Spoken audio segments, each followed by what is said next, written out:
Welcome to the train station. All aboard or all are bored?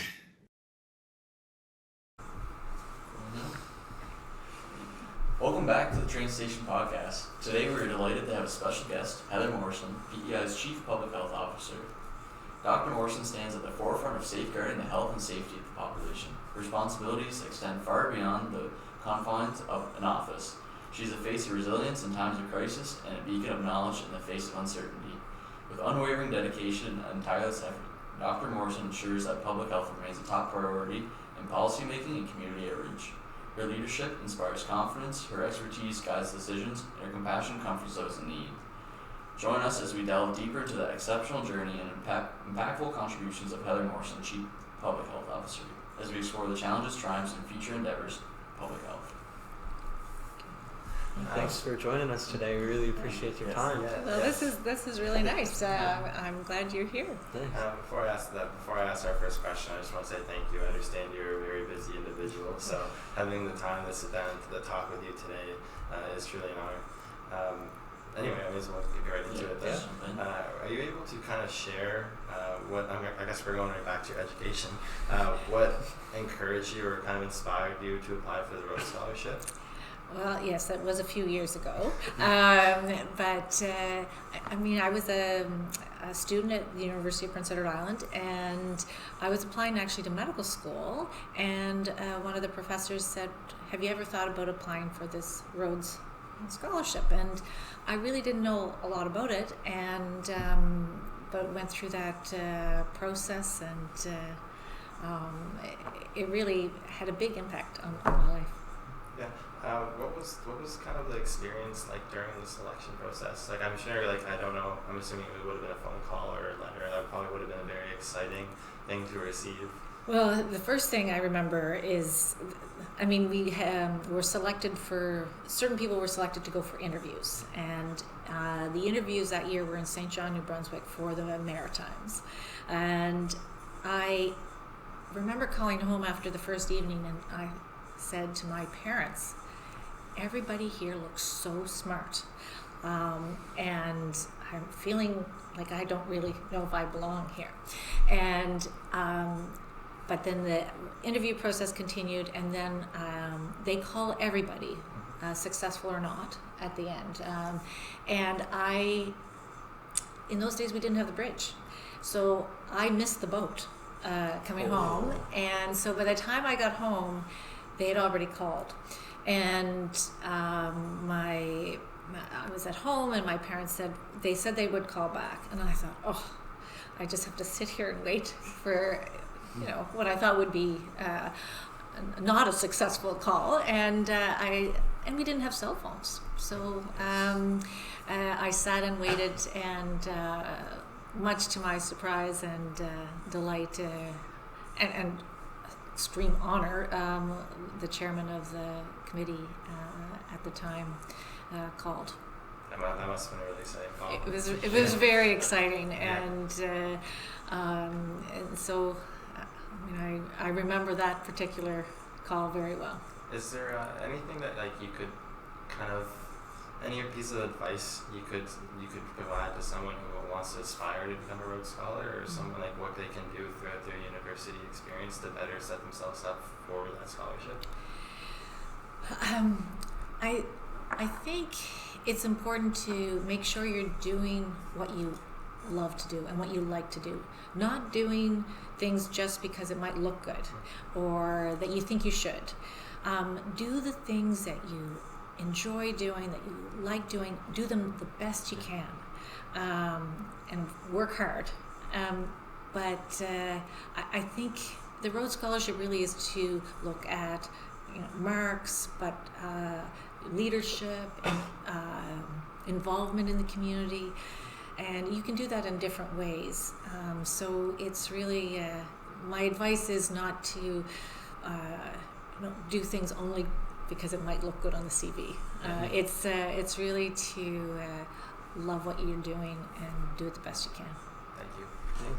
To kind of tie back to Isaac's question earlier, You had explained some of the challenges that you had faced and eventually the success of your journey. Do you want to describe maybe some of those other points along your journey to become a CPHO? In terms of my education, after I was at University of Prince Edward Island, I went over to Oxford University and did both a master's and doctorate over there, and it was they were in decision making in health, and it was a great enriching experience over there as well. I hadn't lived outside or hadn't gone to university, certainly outside the country before, and so that was a really wonderful experience of meeting other people. I came back and went to Dalhousie Medical School, and then went to do training at the University of Toronto. And I think at all points it was about learning. Nice. I mean, when I tell my children that I spent 15 years at university or training, they seem quite shocked by that. It seems like a long time. But if you're in, learning and trying to enjoy the journey, I think that's all. Those have been important steps from an education point of view, but also an experience point of view before I got this role. When I came back to Prince Edward Island, there wasn't a job in public health at the time. Dr. Lamont's suite was here. And I thought I'd only come back for a year and work in the emergency department. And life works in mysterious ways. And then Dr. Sweet said, well, I'm wanting to think about retiring. Maybe we can have a chance to work together. Very nice. Yeah. As CPHO, what do you consider your primary responsibilities, and what typical challenges do you face day to day? Well, my responsibilities really are laid out under the Public Health Act, and it's a legislated responsibility to protect and promote the health of Islanders. And within that, there's surveillance of our disease patterns, but it's also trying to support communicable disease programs, but also speaking about the risk factors that have to do with chronic disease. And the challenges are sometimes having to make hard decisions at a population level that actually impact individuals. And every day trying to think, are we doing everything we can? When your head hits the pillow at night, did we do things that are helping protect the health of Islanders or promote the health of Islanders? And but it feels heavy as a responsibility, I think about it a lot. But the challenges are, how do you communicate the risk? And risk for anything is a difficult communication, and that's always been a challenge, but it's an important part of what we try to do. So just to follow up on that, I mean, obviously there's issues that emerge internationally or become nationally and stuff like that, and you probably show up on your radar, right? And then other ones are mandated responsibilities in terms of public health. Is how do you keep on top of all that? How do you, you don't have a Santa tracker or anything like that? Well, I think a couple of things. One, I really have a fantastic team of people around us, and when you talk about how you get through things, it's the team, of course, in whatever you do. But we also are connected with colleagues across the country. So there's the Public Health Network Council of the country. We have the chief health officers of the country. We have other federal, provincial, territorial committees that are also keeping an eye on new emerging threats, or how we're going to manage a new vaccine, or a new drinking water guideline. For instance, the avian influenza, there have been some discussion recently in the media about in the U.S. about a cow to human transmission of H5N1, and so we're getting ready to make sure we know what's happening in Canada, send that information out to providers here so that they're aware and what to watch for. So it's a combination of teamwork, but connections with what's happening around the country and also even within Atlantic Canada. So as you're taking all of this news in from all around the world internationally, is there any sort of health concerns that you think should be addressed more prominently on PEI? And if you could name maybe one of them? Yeah. I think overall, I think the health concern we may be able to do a bit better at is around prevention.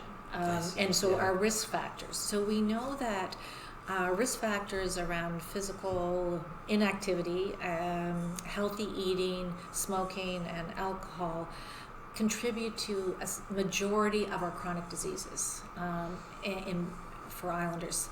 And if we want to protect our health care system, we need to make sure we always focus on some of these risk factors and reducing and preventing harms so that we all can benefit from a healthcare system when we need it.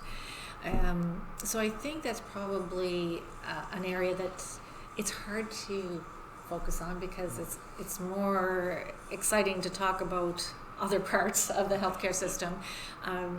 And human behavior is challenging to change, but I think we need to do some work on that, and it won't happen overnight. This is a long-term plan. Yeah. One thing we try to do with our platform is kind of target issues that are particular towards our demographic. And one of those issues that we all see in our schools, especially, is vaping. Yes. What are your thoughts on current public health strategies or some that could be implemented to better address this issue, because it is an ongoing issue that we even see at school, like I mentioned. Especially in schools with not having cameras in bathrooms or anything like that. Yeah. So I have 4 children, and 2 of them are in high school. So I hear about, and 1 in junior high. So I hear about some of these bathroom-related vaping quite a bit. But I guess from a public health point of view, I think it's a layered approach, and you really need all the layers. So we need to make sure we have good information, so good surveillance around, what populations, where, how much, so that we can do some target approach. Then around education, about the harms and about harm reduction, and we've added, for instance, vaping cessation to the smoking cessation program. So if youth or others want to have vaping cessation, that's available. I think policies and legislation to help support and reduce the impacts around vaping, and then the ability as part of that to enforce it, because there's no point in having really one without the other. And I think it's getting more attention. I even heard you mention the cameras, listening about some of the pilot projects being done. Vaping is a little more challenging than some other things. If you're smoking, you can detect it a little bit differently, but now they have sort of vaping detection devices that I think they're piloting. Yeah. Could you kind of has there been a noticeable increase in poor oral health among our demographic in terms of vaping? Noticeable? Well, I think it's a great question. Yeah. So there's been a study out of Australia that showed that 6 months of vaping is equivalent to 5 years of smoking in terms of your oral health. And oral, dental and gum health. I don't know if we have the information here for our island impact on the dental, but I think that's the kind of information that we should be talking about, because you have one set of gums and teeth, and you want to look after them, and it's not something that young people may be thinking about. That's an interesting point, because I've recently getting some blood work done, and the young lady that was taking the blood, and it actually suggested, like, looking at, she was talking to a dentist and some of the concerns that they were raising, and I said you would probably start to see red flags emerge from that, and it's just the long-term effects. Like, so that's quite an amazing statistic. If you're looking at, 6 months is the equivalent of 5 years. Absolutely. It's, and it's maybe we need better education programs in our schools to address that with students, or make it part of the curriculum. And I know our office is partnering with education around some of those programs to try to, for awareness and education, because it is really key that, and not just the oral cancers, but or oral health, but then we know there's a link to oral cancers as well, and some of the heat impacts around people's gums too. So I think it's all part of that discussion. Yeah, and also to kind of add to that as well, another thing that we've been seeing an increased usage of at our school is products like Zonic as well, because a particularly interesting part of that is that you only have to be 18 years old to purchase it, which, I mean, a number of grade 12 students are 18, so it's easier to distribute that among the schools This than guy it is. included. Yeah. Well, I'm not trying to say talking that. about others, of course. Yes. Yeah. Has there been any noticeable trend, not necessarily just in PEIs specifically, but in the greater vicinity of Canada, of like what the impacts of this would be like in terms of like comparison to traditional smoking or vaping?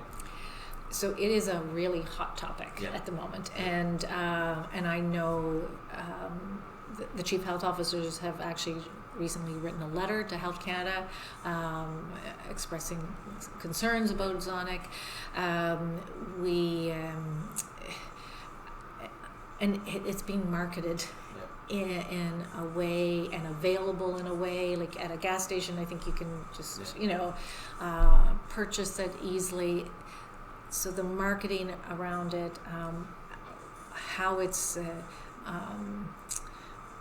available, and even some of the information or misinformation about Zonic is, I think we're going to just hear more and more about it in the next little bit, and I think it's hard because these companies are almost like one step ahead in terms of being very creative at how they reach out to young users.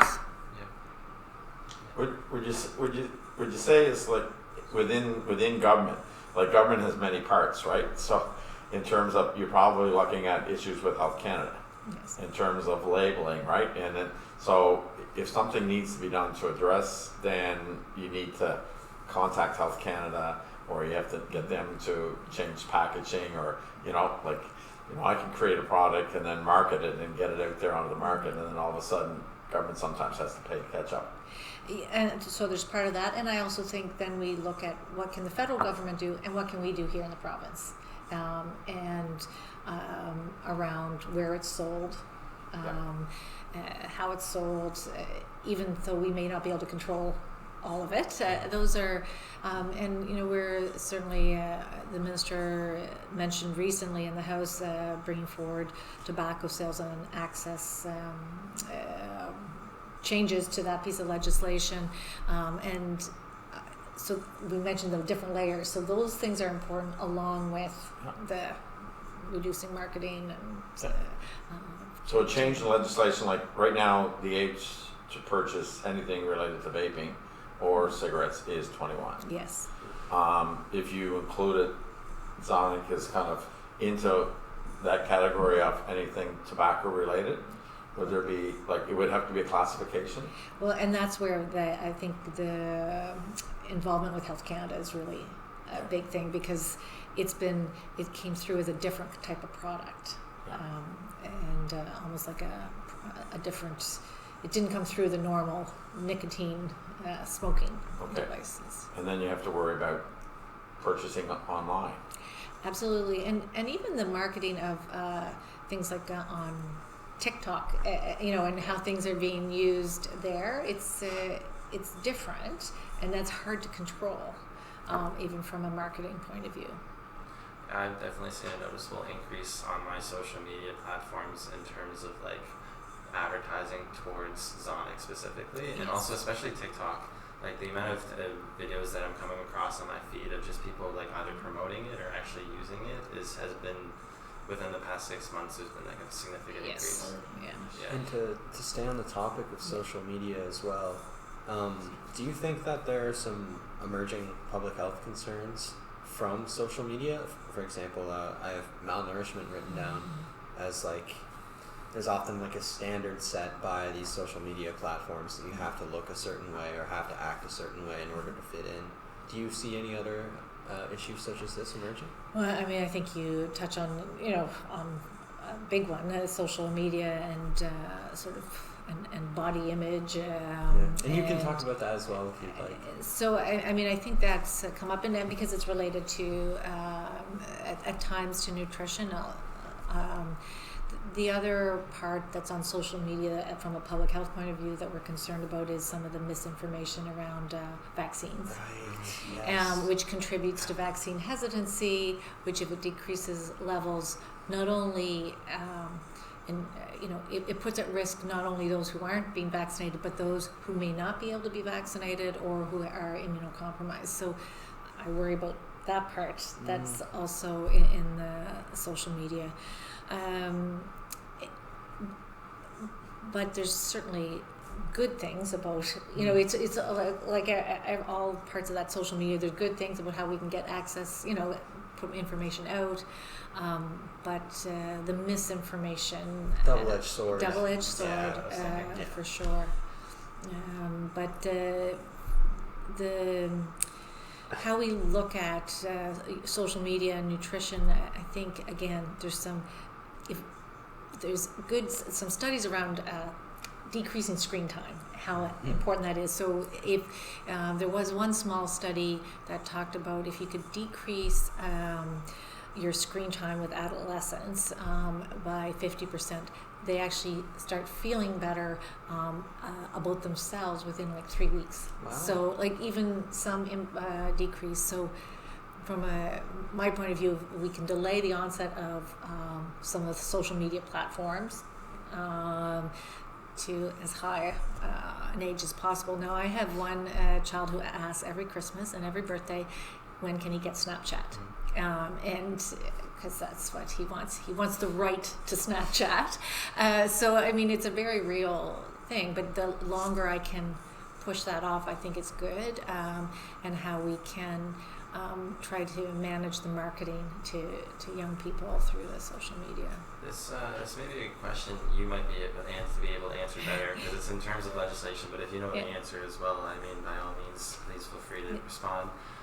Is there types of like legislation you could pass to kind of try to put limitations on social media usage that's not just age, like in terms of like monitoring it, so as soon as I open Instagram per se, I'm only allotted like 2 hours for that day, and then the app will not work anymore? Is that something that you could put through legislation, or is that just putting barriers on a platform where like Facebook would get, or Meta would get involved, and then it would get really messy? No, I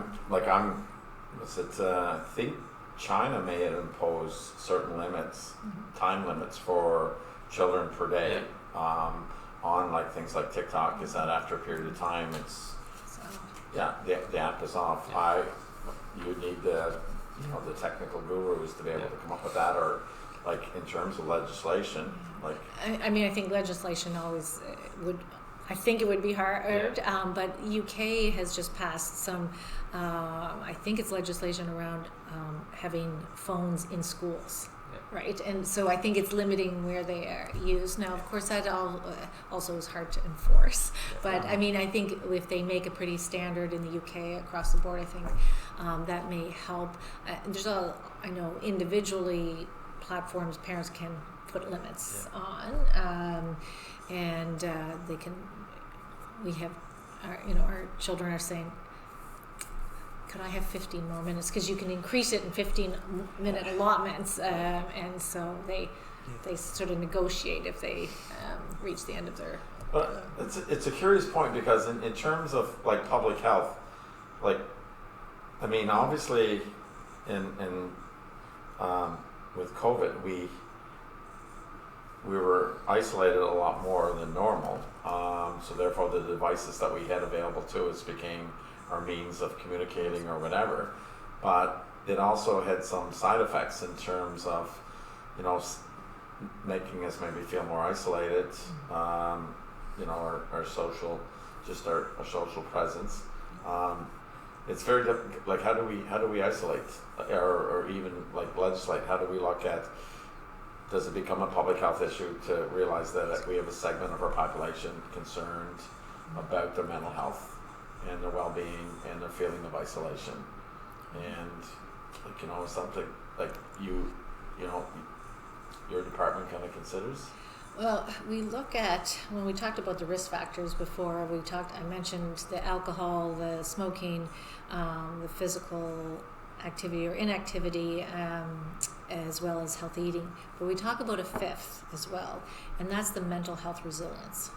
And how do we, as a community, try to make sure that we do whatever we can, not for mental health treatment, but about resilience, so that even the CPHO of the country, in her report talks about the importance of preparing for the next pandemic by making sure we are resilient as a population. But I'm not sure it would be under any kind of legislation to the question. I think we have to figure out what we can do to make sure that we're as resilient as we can be, but not in terms of legislation. Maybe some solutions are societal. We need to be, as parents and educators, and kind of all work together to make sure that we educate and kind of address some of the issues. Absolutely. And we saw that recently coming out on the weekend with the Home and School Association. Yes. Looking at screen time versus K to grade 6, and then vaping was seen to be the issue from the junior, senior high, right? And that's from the perspective of parents who are actually looking at, like our children are going to school every day, and this is maybe something that we can recommend to the Department of Education. But then, if it falls under your mandate, then there would be incorporation there too. Absolutely, right? And I think these are things that we really work together on, around the vaping education, for instance, and some of the, more broad than our division was like Take the Breath campaign, or Take a Breath campaign, which is really speaking about, the importance of not smoking and not vaping, right? And that's around,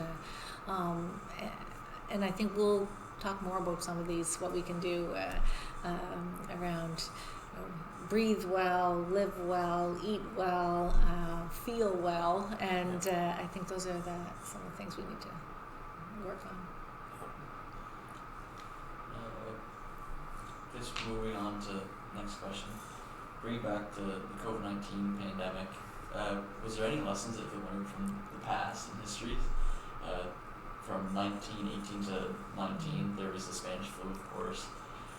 Did that help public health in recent time with combating the COVID-19 pandemic? Well, I think when we look back to that time in the pandemic, we did actually some of the same things.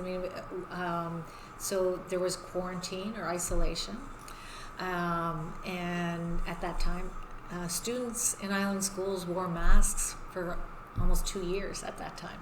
But that's not why the masking came in. But we know masks can work in certain situations. So I think it's interesting to know that although we have antibiotics and lots of other treatments and ways to test, some of the basics were still being used over 100 years ago. I know you mentioned your family members just before we got started who died during the Spanish flu, and so we looked at some of those articles, but it was really we learn with every pandemic. I think significant impacts. But if we look, if you go back to the Spanish flu, we're looking at there's about 375 deaths, I think, at that time. It was, I'm often wondering sometimes, the ability to communicate back then Yes. was a lot different Absolutely. than like during, you know, our experience with COVID. I mean, you became kind of household recognized, right? I mean, like those daily briefings and being calm and being steady. I mean, you are to be commended for just taking us through turbulent times and sometimes not knowing what we were dealing with here, right? And then I'm thinking back to 1918, 1919 when families were like, what's going on here? We don't have medications, we don't have, and relying on newspapers, but that was on, you know, and then family members, you know, coming home from maybe New England states and then bringing it with them, and you know, it was. But some of the tactics that we used back then were very similar to. But The communication was definitely. I mean, there was a big difference even between H1N1 yes. and then this COVID pandemic. I mean, in H1N1, like Dr. David Butler Jones, who was the chief public health officer of the country at the time, it was the first time they had done a YouTube video. Like, you know, it was sort of a big thing when he did one, and you know, there wasn't the same live feed. It wasn't. It just felt different, and access was very different, even between that period of time, let alone 100 years ago. But that communication being really important, making and consistent, so that people were aware of what we knew, what we didn't know, and even you know, as my mother would say, she said, "I just felt better when I would get the information." Yeah. And I think that was probably true for many people. They just wanted to have the information we had and have access to it. I think we do feel reassured when we feel we're educated, right? It's comfort and transparency for sure. Yeah. It's definitely, yeah. And I bet you probably, the long days, you're probably not like, oh, am I ever going to see the end of this train, right? Because it's just like it was, and then it was just like, and then the uncertainties, and then you look at the long term, you know, and the longitudinal studies that'll probably be done on that. Absolutely. And I think, you know, the things that I take away from that are, you know, it's about balance. And I don't think we got the balance right all the time.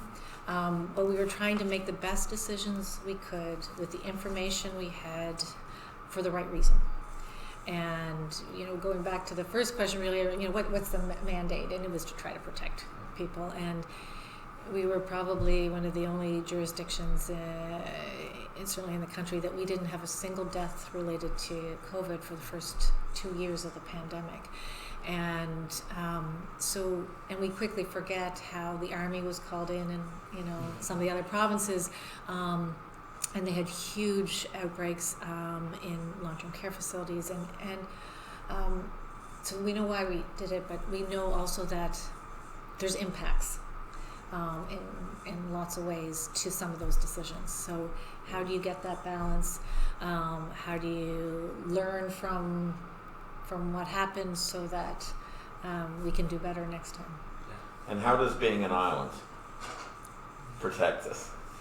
Is that a benefit to us? Well, I think it's certainly, for this pandemic, it helped in that we had certain ability to have borders, and that we were able to test people for a long time. We were able to isolate people who were coming in, and it was really, in many ways, amazing that, but as a result, we had a lot more ability to move within the province. We had more in-class learning in Prince Edward Island than any other province during COVID, and that was important for us.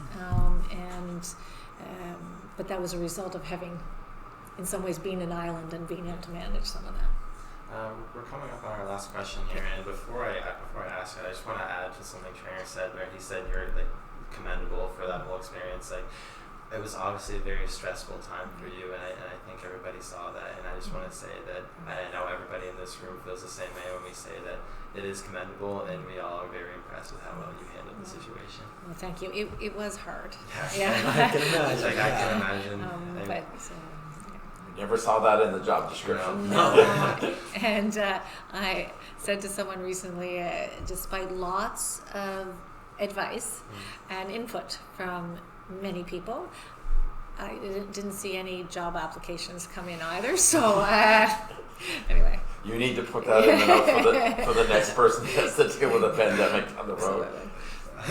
As Chief Public Health Officer, what do you want your lasting legacy to be? I thought that was a great question, and maybe one we should be thinking about all the time. I think there's two parts. I think you want your legacy to be not only what you did, but how you did it. And because I could, speak about some of the, promotion of different public health situations or immunization programs, but I would hope that my legacy would be that I have helped protect and promote the health of Islanders in a way that, despite having to make hard decisions, I was able to do so with having compassion and empathy. And maybe, we said it all the time during COVID, be patient, be kind, and maybe that's how I'll be remembered about how I did the job, and also trying to improve public health here in PEI. That was a great response. Yeah. Thank you very much. That's good. Yeah. I said to I said, I'm not sure what will come out of my mouth when I these questions come up.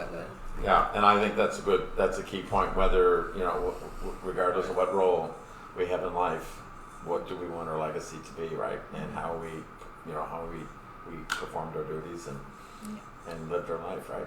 Yeah, we love to ask that question to everybody we've I think interviewed. it's a go-to in every Oh, that's good. I think Yeah. it's a great question. Yeah. But we want we thank you so much for this opportunity. Oh, well, it it's was an honor. We've been looking forward to this, and we actually kind of bantered around. We get together every now and then and we kind of look at potential individuals, and your name come up, and Isaac said, "Well, I'll fire off an email and stuff like that." And he said, "The worst that can happen is you get no, right?" Well, it's my pleasure to be here with all of you. So thank you. Yeah. Thank you for your time.